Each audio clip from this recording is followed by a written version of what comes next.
பயிற்சி 4.3 question number 4 மதிப்பு காண்க.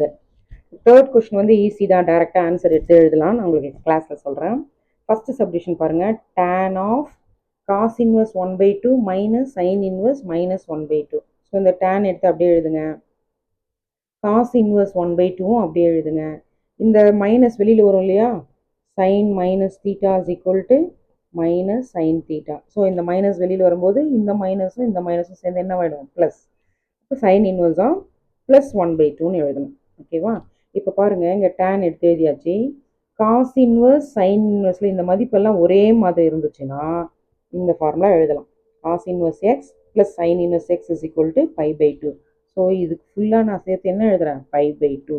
டேன் π/2 எவ்வளோ, அதாவது டேன் 90 டிகிரியோட மதிப்பு இன்ஃபினிட்டி, வரையறுக்கப்படாதது. அப்போ தான் இன்ஃபினிட்டி தான் இதோட ஆன்சர். ஸோ இந்த கணக்கில் நீங்கள் ஃபார்முலா படிக்க வேண்டியது cos inverse x plus sine inverse x is equal to π/2. இதுவும் ஒரே மாதிரி இருக்கணும். இதுக்கு ஒரு கண்டிஷன் இருக்குது. இதுக்குள்ளே இருக்கிற நம்பர் 1 விட குறைவாக இருக்கணும். சரிங்களா? 1 விட கம்மியாக இருந்துச்சுன்னா இந்த ஃபார்முலா அப்ளை பண்ணலாம். அந்த மாதிரி தான் உங்களுக்கு சம் கேட்பாங்க.